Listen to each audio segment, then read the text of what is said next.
অনেক আয়াত আছে, এছাড়া অনেক হাদিসও আছে, সেখানে স্পষ্ট করে বলা হয়েছে যে এটা ফরজ। রমজান মাসে রোজা রাখা প্রত্যেক মুসলিমের জন্য ফরজ, অবশ্যই পালন করতে হবে। এ ব্যাপারে ইনশাল্লাহ আগামীকাল বিস্তারিত আলোচনা করব।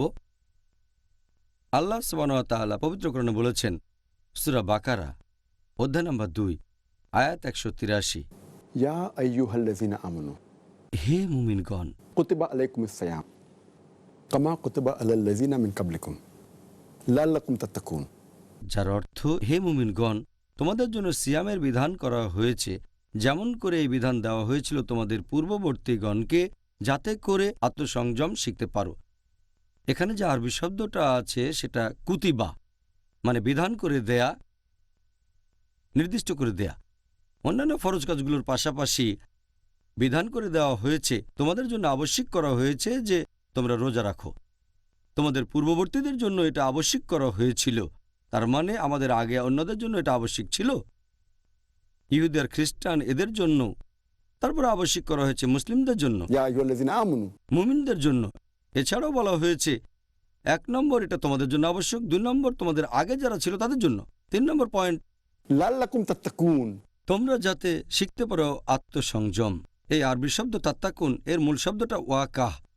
তাকওয়া শব্দটা ওয়াকা থেকে এসেছে, যার মানে হচ্ছে আপনি আল্লাহ তাআলার শাস্তিকে ভয় পাবেন।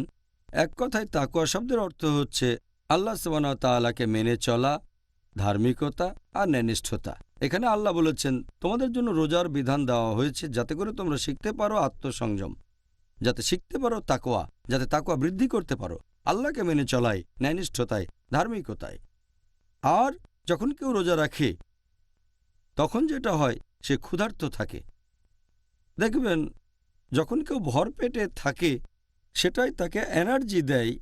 অনেক সময় সে এই এনার্জি থেকেই নিষিদ্ধ কাজ করে, যেটা আসলে ঠিক না। যখন রোজা রাখবেন তখন খারাপ কাজ করার প্রবণতাটা কমে যাবে আর তাকওয়া ব্যারোমিটার উপরে উঠে যাবে।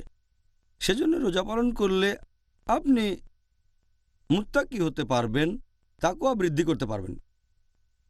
এছাড়াও পবিত্র কোরআনে বলা হয়েছে, সূরা বাকারা অধ্যায় নম্বর 2 আয়াত 185, আল্লাহ বলেছেন, শাহরু রমজানাল্লাযী উনজিলা ফীহিল কুরআন হুদাল লিন-নাস। অর্থাৎ রমজান হলো সেই মাস যে মাসে পবিত্র কোরআন নাজিল হয়েছে মানুষ জাতির পথনির্দেশক হিসেবে, ওয়া বাইয়িনাতিন মিনাল হুদা ওয়াল ফুরকান, সৎপথের স্পষ্ট নিদর্শন রূপে এবং সত্য ও মিথ্যার পার্থক্যকারী রূপে। এরপরে আল্লাহ বলেছেন, যে সব মানুষ এই মাসটা পাবে তারা রোজা রাখবে। তার মানে এটা ফরজ। আপনি মুসলিম, যদি রমজান মাস আসে আপনি রোজা রাখবেন। কিছু ব্যতিক্রম আছে, যদি অসুস্থ থাকেন, যদি ভ্রমণ করেন তাহলে অন্য সময় রাখতে পারেন, ইত্যাদি ইত্যাদি। এখন এই আয়াতটা বলছে রমজান মাসে রোজা রাখাটা প্রত্যেক মুসলিমের জন্য ফরজ। কিছু ব্যতিক্রম আছে। এছাড়াও অনেকগুলো সহিহ হাদিস আছে যেগুলো বলছে রমজান মাসে রোজা রাখা মুসলিমদের জন্য ফরজ। আমি একটা হাদিসের উদাহরণ দিচ্ছি। আমাদের প্রিয় নবী সাল্লাল্লাহু আলাইহি সাল্লাম বলেছেন, এটা আছে সহিহ বুখারী খণ্ড নম্বর 1 বুক অব ঈমান হাদিস নম্বর 8। আমাদের নবী বলেছেন, ঈমানের ভিত্তি হলো 5টা স্তম্ভ। প্রথমটা হলো লা ইলাহা ইল্লাল্লাহ মুহাম্মাদুর রাসূলুল্লাহ, আল্লাহ ছাড়া কোনো উপাস্য নেই আর নবী মুহাম্মদ সাল্লাল্লাহু আলাইহি ওয়াসাল্লাম আল্লাহর প্রেরিত রাসূল। দ্বিতীয়টা হচ্ছে সালাত কায়েম করা, নামাজ আদায় করা। তৃতীয় হলো যাকাত দেয়া, গরিবদের জন্য দান করা।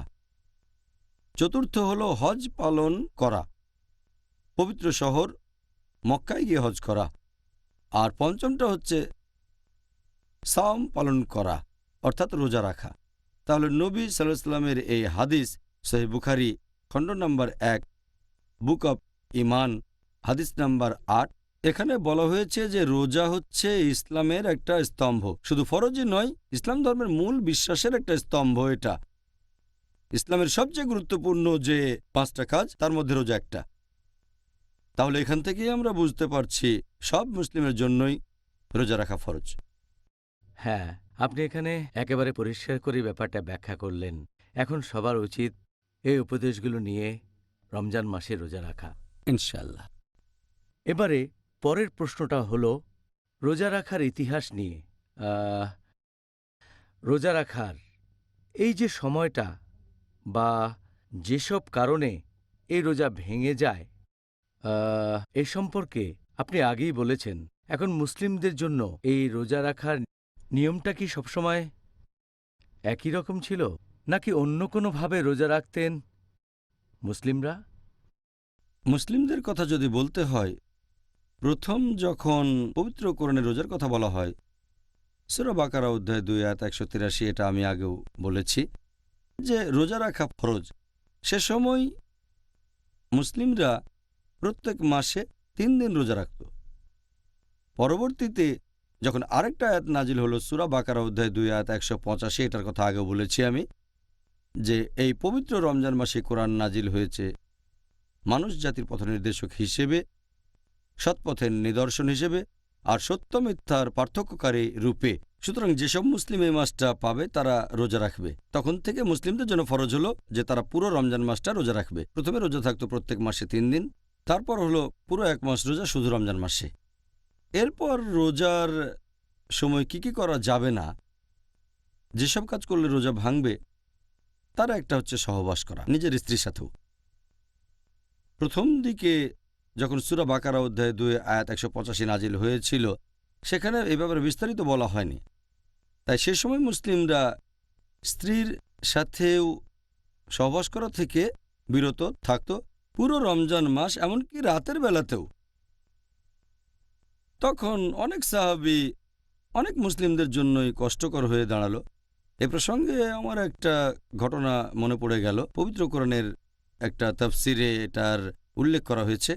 তাফসির আল কুরতুবী খণ্ড নম্বর 2 পৃষ্ঠা নম্বর 210, এখানে বলা হয়েছে যে ওমর বিন খাত্তাব রাদিয়াল্লাহু আনহু একবার নবীর সাথে কথা বলার পর বেশ রাত করে বাসায় ফিরলেন। তখন তার ইচ্ছে হলো স্ত্রী সহবাস করবেন। তিনি সেই রাতে স্ত্রীর সাথে সহবাস করলেন। যখন ঘুম থেকে উঠলেন তার খুব খারাপ লাগলো, তিনি লজ্জা পেলেন এবং নবীর কাছে গেলেন আর বললেন যে আমি আমার কৃতকর্মের জন্য আল্লাহ এবং তার রাসূলের কাছে ক্ষমা চাচ্ছি, আর আমার রূহ জাগতিক সুখের প্রতি আকৃষ্ট হয়েছিল। গতরাত আমি স্ত্রী সহবাস করেছি। কোনো কি উপায় আছে যাতে আমাকে ক্ষমা করা যায়? আমি কি কোনোভাবে মাপ পেতে পারি? নবী তখন বললেন, তুমি কি সত্যি এ কাজটা করেছ? তিনি বললেন, হ্যাঁ নবী। নবী কথা বললেন না। হযরত ওমর রাদিয়াল্লাহু আনহু যখন এটা করেছিলেন তখন নিষিদ্ধ ছিল। তিনি বললেন, হ্যাঁ আল্লাহর রাসূল, আমি করেছি, আমাকে কোনোভাবে ক্ষমা করা যায়? নবী তখন বললেন, আল্লাহ তাআলা নিশ্চয়ই এ ব্যাপারে নির্দেশ পাঠাবেন। আর আলহামদুলিল্লাহ সুম্মা আলহামদুলিল্লাহ।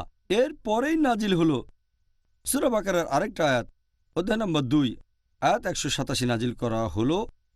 বলা হলো, সিয়ামের রাতে তোমাদের স্ত্রী সহবাস করাটাকে বৈধ করা হয়েছে। And then it says, Hunna libasul lakum wa antum libasul lahunna. যে তোমরা তাদের পরিচ্ছদ, তারা তোমাদের পরিচ্ছদ। আমরা আমাদের স্ত্রীদের পরিচ্ছদ আর স্ত্রীরা আমাদের পরিচ্ছদ।